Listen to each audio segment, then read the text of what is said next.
posto pela casa, rotina e ansiedade, à luz da obra da Joana de Ângeles, no livro O Homem Integral.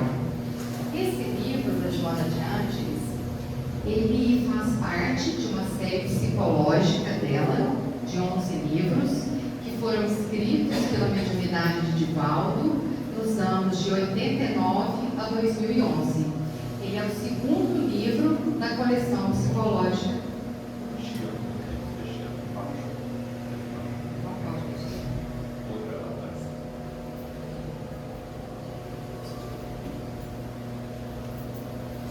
Melhorou? Não? Só um minutinho.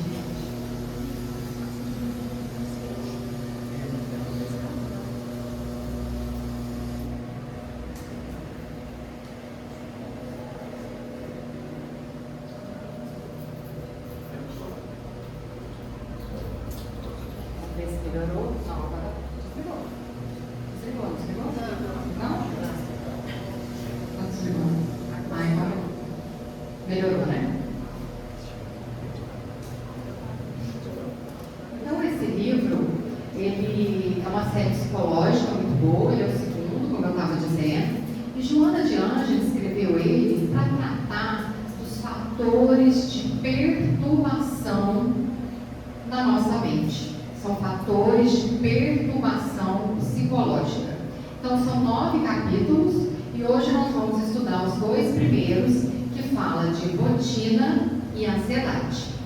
Rotina e ansiedade são apresentados nessa obra por Joana de Ângeles como um dos diversos fatores de perturbação psicológica, por meio de cuja obra ela vai nos oferecer terapias de fácil aplicação para a nossa análise à luz do Evangelho e do Espiritismo, de forma a nos auxiliar, nos equilibrar no amadurecimento emocional.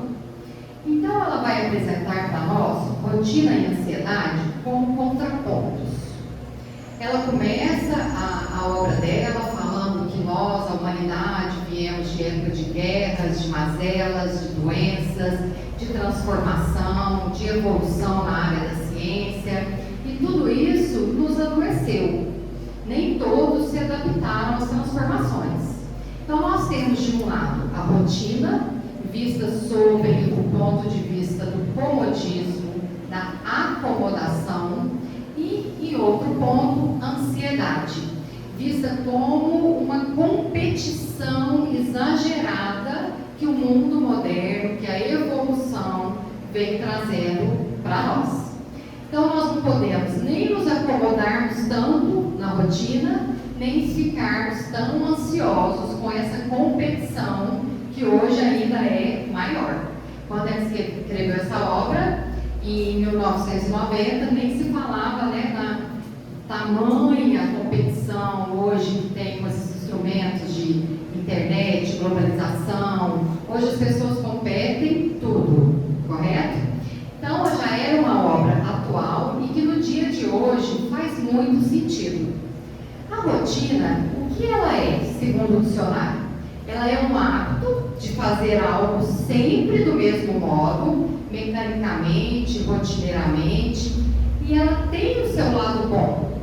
Tudo aquilo que a gente faz, que torna uma rotina na nossa vida, a gente faz com mais precisão, a gente leva menos tempo para fazer. Então, a gente otimiza o nosso dia a dia para que nos sobre mais tempo. Mas o que nós fazemos nesse tempo que nos sobra? Com a minha rotina, hoje eu já tenho tudo na minha cabeça, a gente consegue listar, fazer, terminou o dia, e aí? Esse tempo que eu ganho, para que eu aplico? Quando eu otimizo o meu dia, no que eu otimizo as horas que me sobram? E quando eu otimizo o meu dia, quando eu estou na minha rotina, aplicando, fazendo tudo que eu tinha que fazer, será que eu estou fazendo de forma automática ou eu estou raciocinando nas minhas ações? Será que eu estou colocando intenção no que eu estou fazendo ou eu estou fazendo por fazer? Será que aquele meu trabalho que eu faço todos os dias da mesma forma, porque tem que ser, às vezes a pessoa opera uma máquina, ou tem que preencher alguma coisa que chega a ser mecânico, mas será que tem oportunidade de, naquela rotina, eu fazer algo diferente? De nós fazermos algo diferente? E será que a rotina que eu estou levando me possibilita abrir os olhos para isso? É isso que Joana de Ângeles nos convida. Uma rotina mais equilibrada, uma rotina que dê tempo de nós olharmos, raciocinarmos e fazermos melhor aquilo que já sabemos como fazer e temos que fazer todos os dias, repetidas vezes. Porque senão, se nós não fizermos dessa forma, vai ter a definição de rotina aí no sentido maléfico. Rotina, segundo essa obra da Joana de Ângeles, é como ferrugem na engrenagem de preciosa maquinaria que corrói e arrebenta. Então, se eu utilizo a rotina, colocando as minhas ações, o meu dia a dia, só aquele automatismo sem sentido, eu não estou fazendo bem.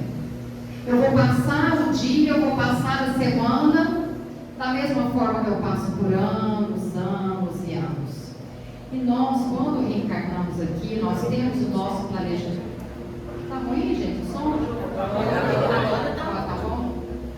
Seria da agência comercial, né?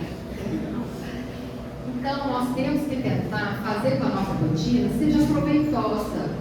Se nós pensarmos, para nós estarmos aqui hoje, para nós reencarnarmos, quanto planejamento teve? Nosso, da espiritualidade amiga, quantos planos nós fizemos para a gente chegar aqui e levar uma vida medíocre, mediana, cumprindo o que a gente tem que fazer e está ótimo. É como se a gente dissesse assim, não, eu sou uma pessoa boa, eu faço o que eu tenho que fazer, eu não faço mal para ninguém. Isso está bom, gente?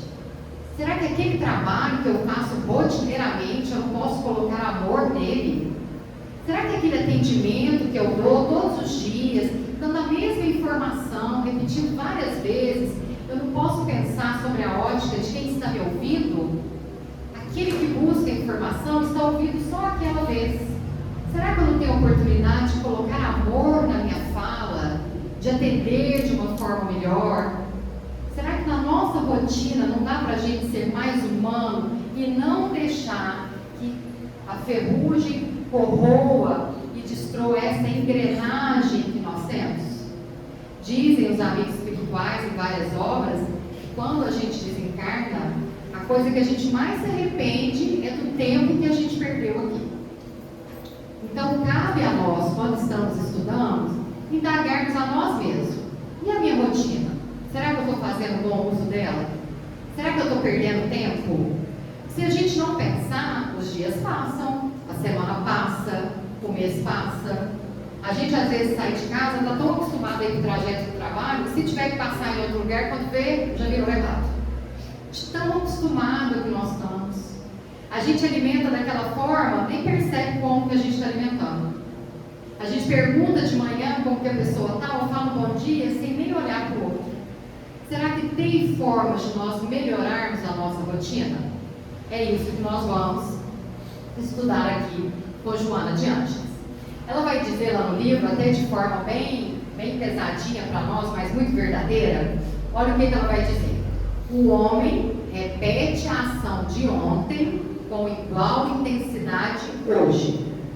Trabalha no mesmo labor e recompõe idênticos passos. Mantém as mesmas desinteressantes conversações. Retorna ao lar ou busca os repetidos espairecimentos. Bar, clube, televisão, jornal, sexo, com frenético receio da solidão, até alcançar a aposentadoria.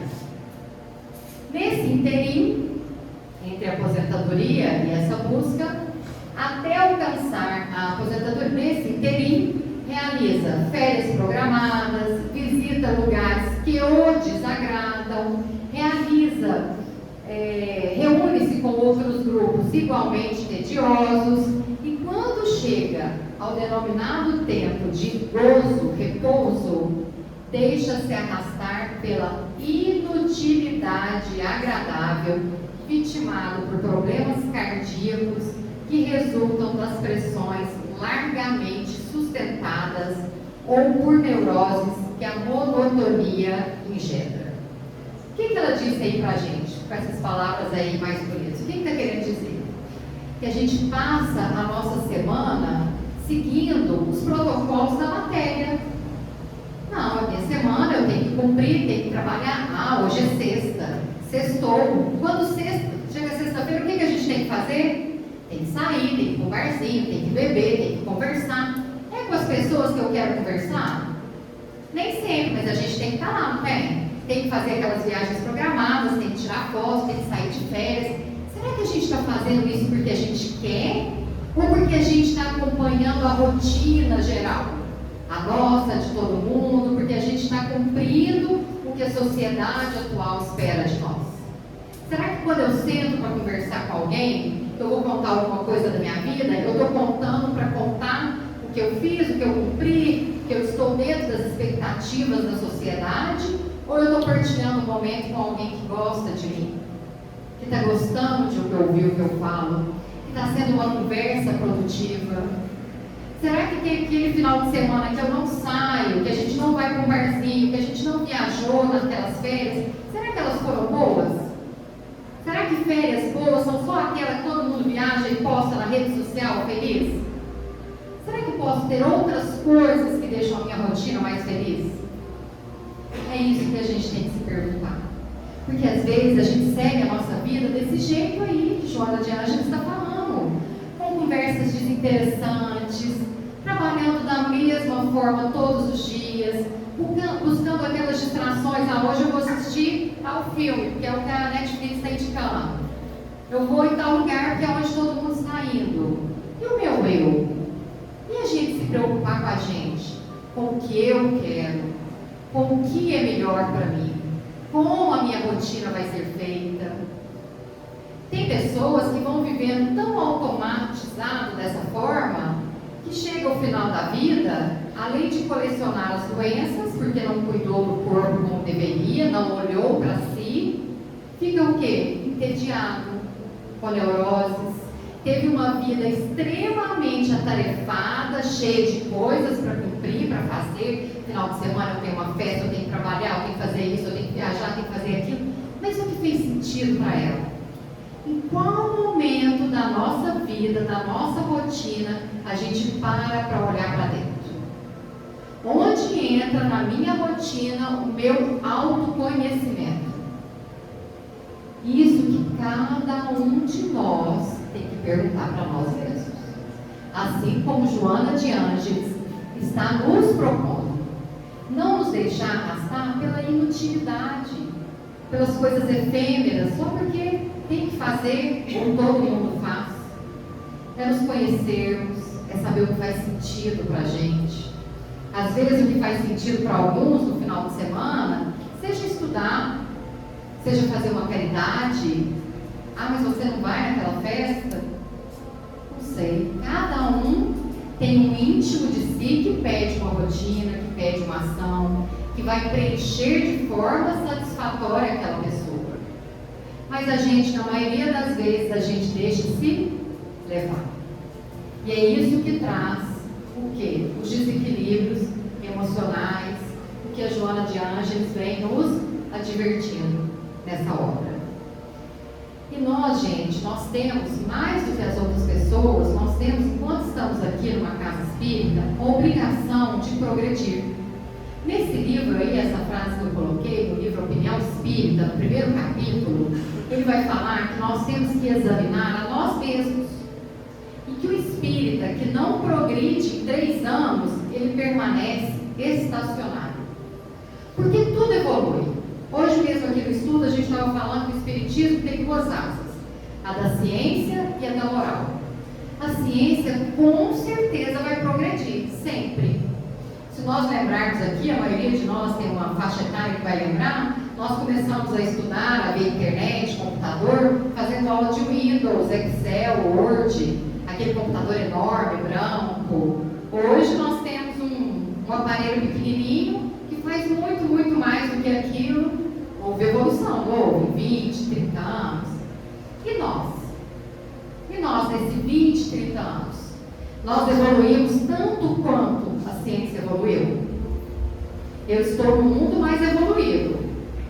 Nós aqui, muitos de nós, da década de 70, 80, nós somos da época aí do orelhão, né? Que a gente ia no orelhão para ligar com a pessoa, era a ficha, era o cartão. Depois nós tivemos o telefone fixo em casa. Depois veio o primeiro celular enorme, né? Que as pessoas chamavam de tijolão. Depois veio o iPhone. Então nós passamos por várias evoluções da ciência.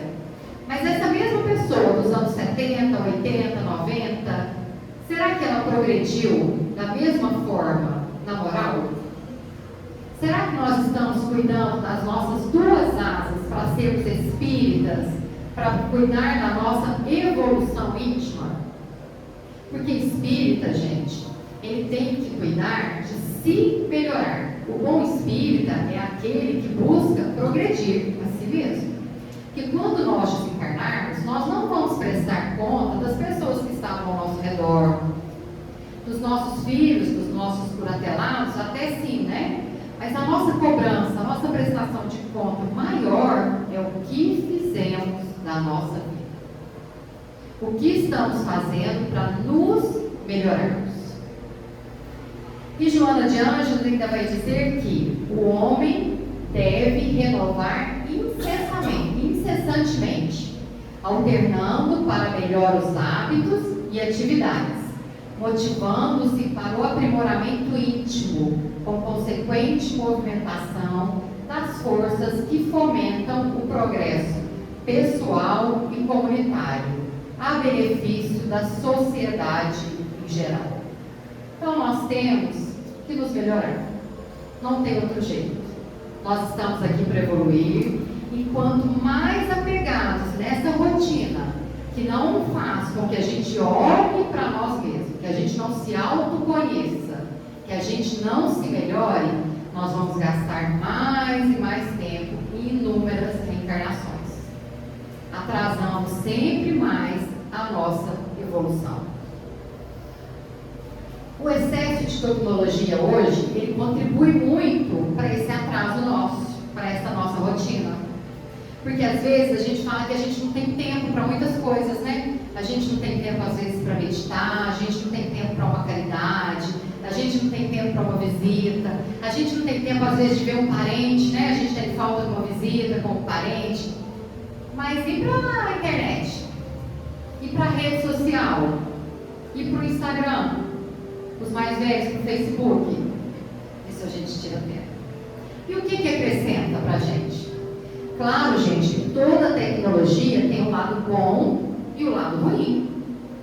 A tecnologia, a internet, as redes sociais hoje são ótimas. Lá a gente encontra coisas muito significativas para ouvir, edificantes.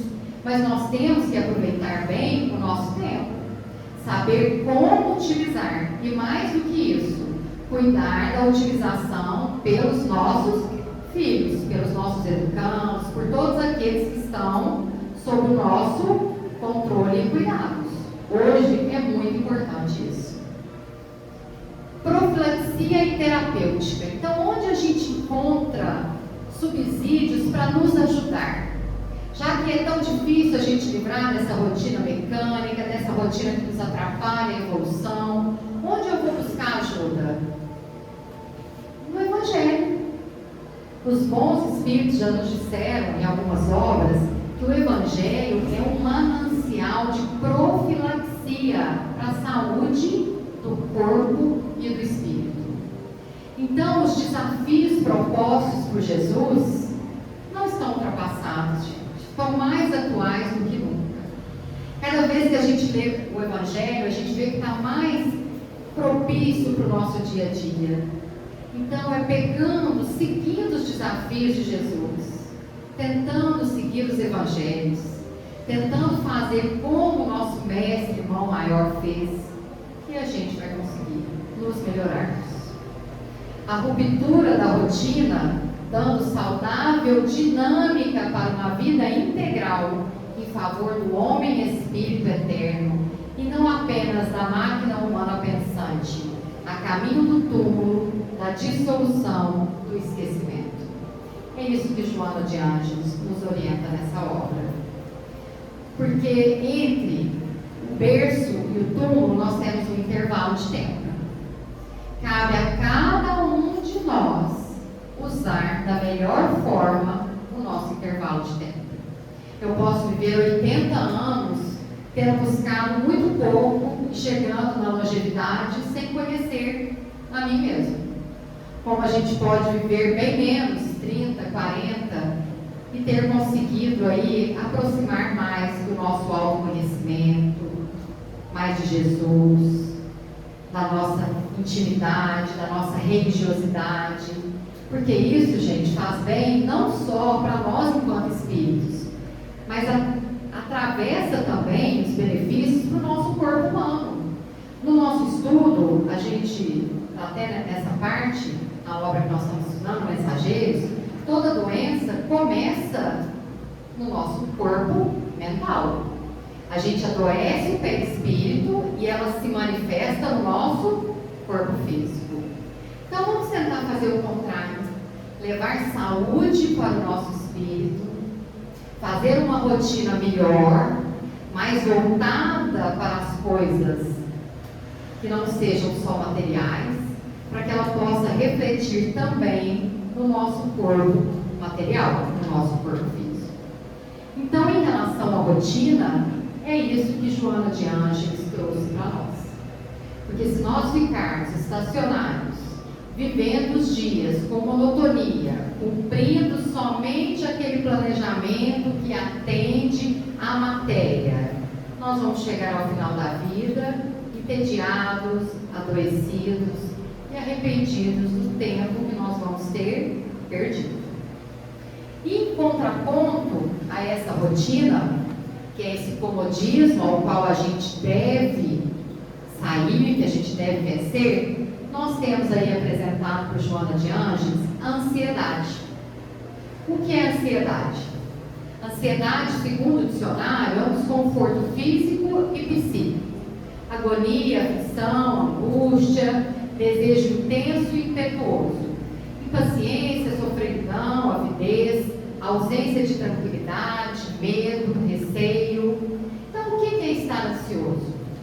Estar ansioso é estar num estado de divisão, onde a pessoa quer estar nas demandas do presente, mas ao mesmo tempo ela está preocupada com o que o futuro reserva. Então ela não atende bem as demandas atuais e adoece com o futuro que não está no controle dela. O nosso futuro não está no nosso controle. O que está no nosso controle é o plantio de hoje. Quando a gente pensa nisso, vem muito assim à mente a parábola dos plantios, que falam que os terrenos, que a gente deve lançar as nossas sementes em terreno fértil, porque existe o terreno pedregoso, existe o terreno espinhoso, existe a beira do caminho, mas ainda assim, no terreno fértil, mesmo que a gente prepare a terra, que a gente lance a semente, tem uma outra partezinha que não depende da gente, que é de Deus. Se vai ter sol, se vai ter chuva, se a natureza vai ajudar para que aquelas sementes nasçam, cresçam e dê frutos, é com Deus. Então não adianta a gente ficar ansioso por uma coisa que não está no nosso controle. Temos que preparar o terreno do nosso coração? Temos. Temos que buscar as melhores sementes para plantar na nossa vida? Temos. Mas tem uma parte que não depende de nós, que a gente tem que colocar nas mãos do nosso irmão maior e de Deus. Os limites naturais da ansiedade, eles existem. A ansiedade, ela é previsível quando, por exemplo, nós estamos esperando um resultado, nós estamos esperando, às vezes, uma melhora de uma doença, passamos por um tratamento, aí a gente fica relativamente ansioso, mas tem que ter um limite que ela não nos adoeça.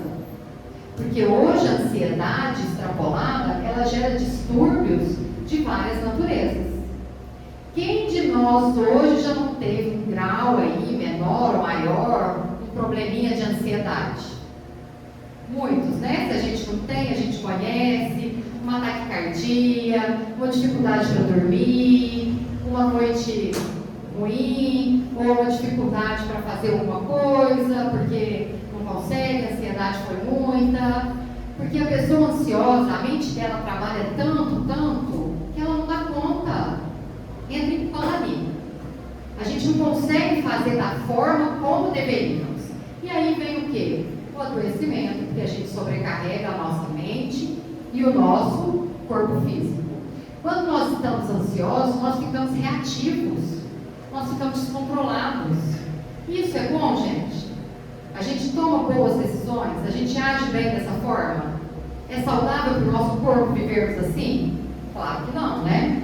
Hoje, se a gente for buscar aí, ó, em números, eu achei até interessante trazer, isso é uma fonte da OMS de 2023, 328 milhões de pessoas no mundo, ou seja, 4% da população global, tem transtorno de ansiedade.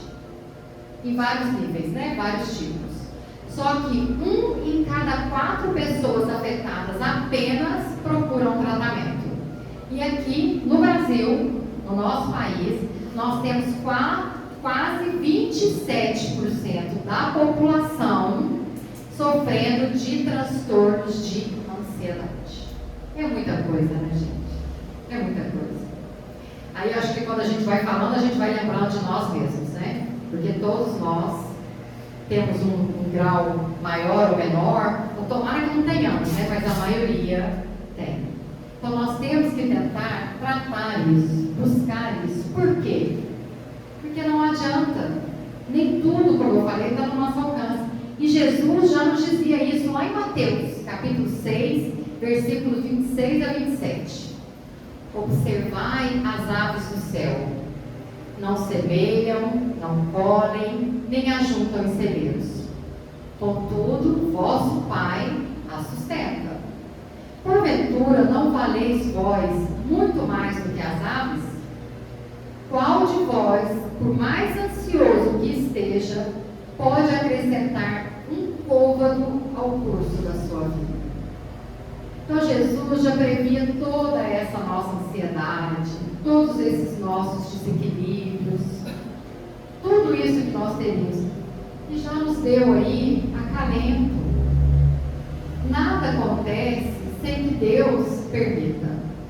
E se nós fizermos a nossa parte, nós também seremos atendidos.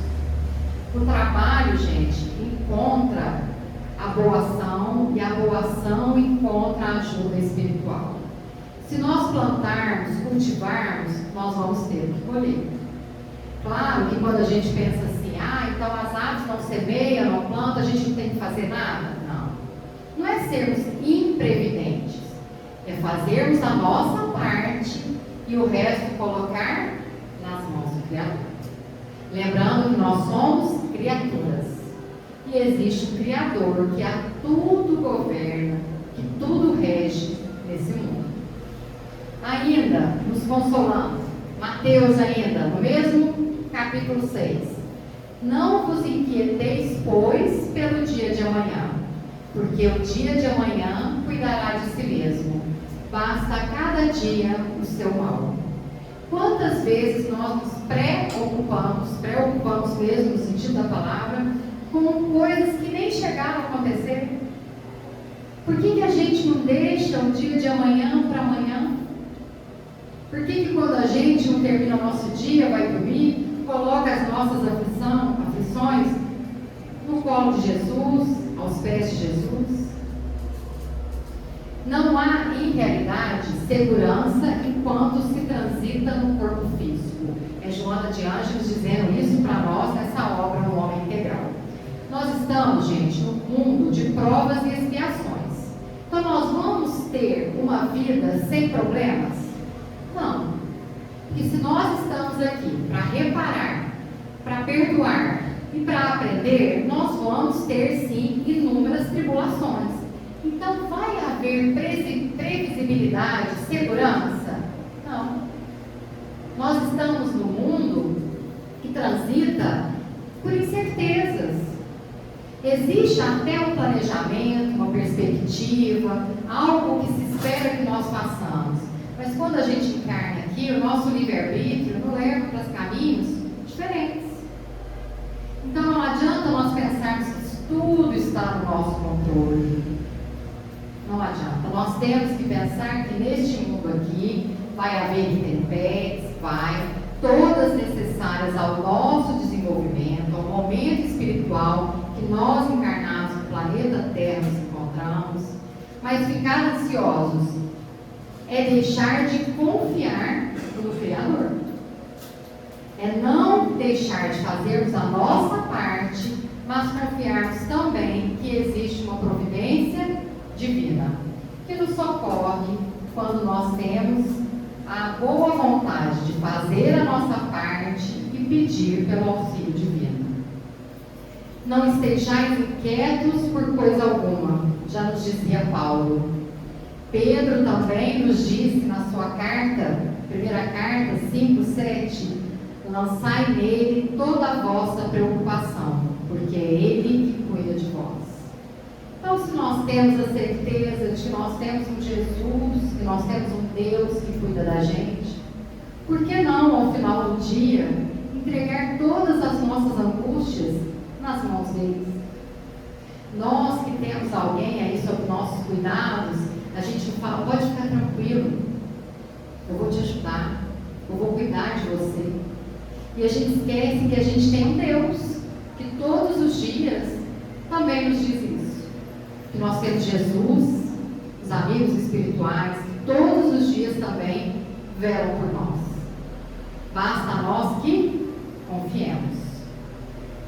Lá no livro Palavras de Vida Eterna, capítulo 146, Sirvamos em Paz, nos é dito que urge, no entanto, não dar aos acontecimentos contrários à harmonia da vida qualquer atenção além da necessária.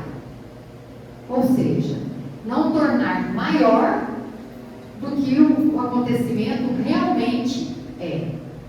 Basta empregar exageradamente energia mental num escândalo ou num crime para entrar em relação com os agentes destrutivos que os provocam.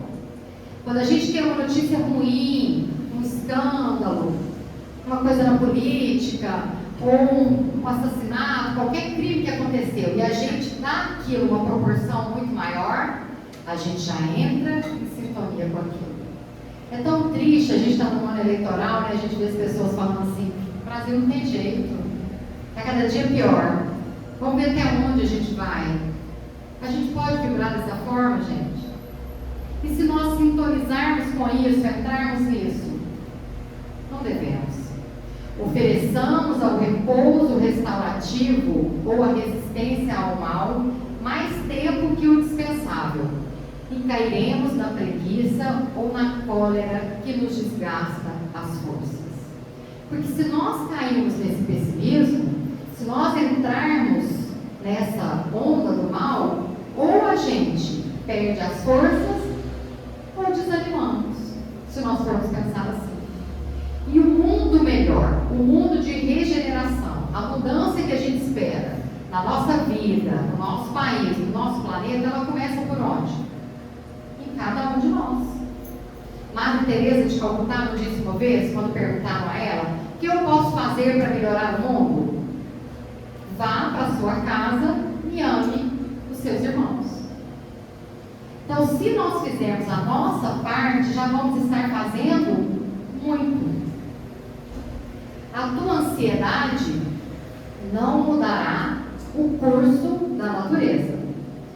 Tudo acontece naturalmente, visto que as leis naturais ou divinas não promovem saltos nem extrapolam os ditames estabelecidos por Deus, inseridos nelas mesmas.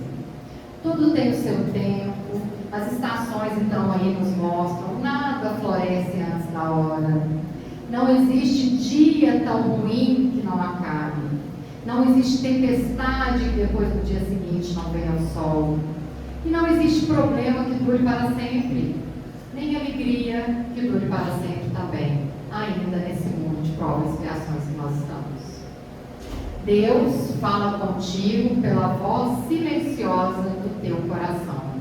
Essa frase é linda, né? Lá em Dores da Alma, de Hamed, pelo Chico Xavier.